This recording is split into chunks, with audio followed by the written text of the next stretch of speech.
Bismillahirrahmanirrahim. Mau nanya, gimana caranya biar saya bisa dapat gelar Habib? Sekolahnya di mana? Sekolahnya di mana? Ya perlu saya jelaskan. Kalau di Indonesia, khusus di Indonesia, Habib itu julukan kehormatan.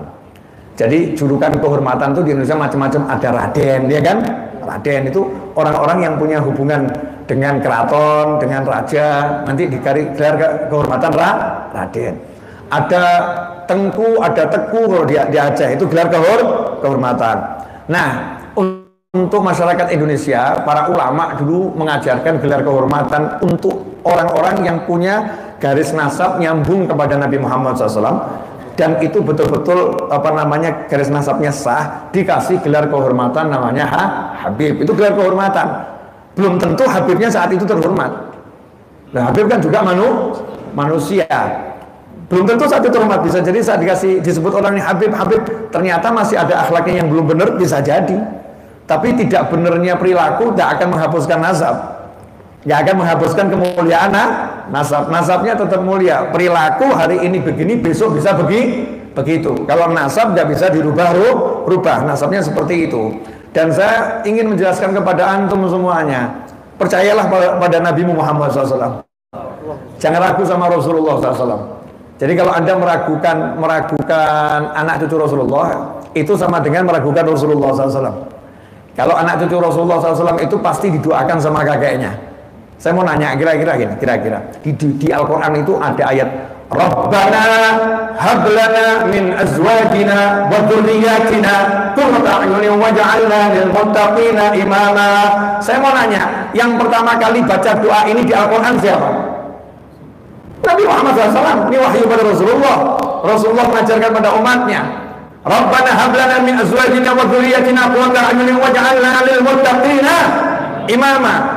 Nabi Muhammad SAW mengatakan, Rabbana hablana, ya Allah beri kami pasangan hidup, anak keturunan yang menjadi penyejuk mata hati. Maka semua istri Nabi Muhammad SAW pasti penyejuk hati Nabi Muhammad SAW. Sehingga kalau ada orang yang tidak percaya itu, ngeri saudara-saudara. Semua istri Rasulullah SAW adalah penyejuk hati Nabi Muhammad SAW. Wa dzurriyyatina, dan anak keturunan kami. Berarti nanti itu judulnya nggak mungkin ada Habib yang di akhir umurnya kok buat kanjeng Nabi pegel, itu gak mungkin. Karena bertentangan dengan ayat.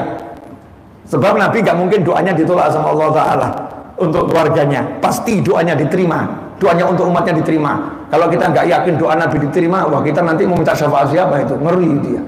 Doa Nabi itu pasti diterima oleh Allah Subhanahu wa Ta'ala. Nabi minta agar keluarganya menjadi penyejuk hati, dan kita diajarkan minta agar keluargamu jadi penyejuk hati. Mungkin saat ini orangnya belum terhormat, tapi udah punya gelar kehormatan yang menunjukkan terhormatnya nasabnya di sisi Allah Subhanahu wa Ta'ala. Maka didoakan oleh Nabi Muhammad SAW. Saya simple. Saya kalau lihat ada Habib perilakunya belum benar, ya, setiap manusia mau Habib bukan Habib kan perilakunya juga kadang benar kadang nggak benar. Tapi ini khusus yang Habib, kalau perilakunya belum benar, nyantai saya. Tugas saya amar ma'ruf nahi mungkar. Ya saya ngajarin yang baik, ya jelaskan yang itu nggak betul. Tapi hati saya percaya, nggak mungkin Rasul saya itu doanya nggak diterima sama Allah Ta'ala.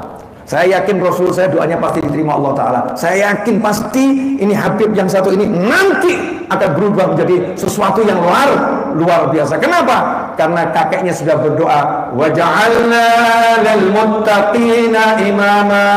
Ya Allah, jadikan kami semua imamnya, orang yang bertakwa. Setiap muslim mukmin disuruh mendoakan keluarganya agar keluarganya itu menjadi pemimpinnya, orang-orang yang bertakwa. Semangat yang tinggi, pengen jadi pemimpin orang yang bertakwa, yang menyejukkan hati, dilihat menyenangkan, didengar menyenangkan, bersama menyenangkan. Anak dilihat seperti itu, cucu dilihat seperti itu, pasangan hidup dilihat seperti itu. Itu yang kita diperintahkan untuk berdoa setiap hari. Kalau mukmin biasa doanya seperti itu, bagaimana doa Nabi Muhammad Sallallahu Alaihi Wasallam untuk anak cucunya, untuk pasangan hidupnya, untuk keluarganya? Karena itu siapa berprasangka buruk pada anak cucu Nabi Muhammad SAW, secara tidak langsung dia nggak sadar lagi berprasangka buruk pada Nabi Muhammad Sallallahu Alaihi Wasallam. Nauzubillah min dzalik. Ini pendapat saya. Mau diterima boleh, ya, nggak diterima juga boleh. Sekedar tambahan masukan informasi keilmuan, mudah-mudahan berkah dan manfaat. Terus kalau umatnya Rasulullah perilakunya belum benar, jangan khawatir, husnudzon sama umatnya Rasulullah. Umatnya Rasulullah, umat Islam ini kan dapat doanya Nabi terus. Dapat doanya Nabi Muhammad SAW. Kalau ada umatku yang berbuat baik, amalnya naik, aku fahmitullah hayati khairul lakum, warahmati khairul lakum. Hidupku baik untuk kalian, wafatku baik untuk kalian. Nanti amal kalian akan naik. Kalau amal kalian baik, maka aku hamidullah, aku bersyukur puji Allah Ta'ala. Kalau amal kalian naik, jadi amal mau naik ini nggak boleh nembus langit dulu, nggak boleh. Itu sama Allah Ta'ala diperintahkan malaikat bawa kepada Nabi Muhammad Sallallahu Alaihi Wasallam. Kemudian Rasul yang menilai, oh ini baik, alhamdulillah. Oh ini buruk, begitu buruk Rasul, fastaghfirullah, aku mintakan ampun untuknya kepada Allah Ta'ala.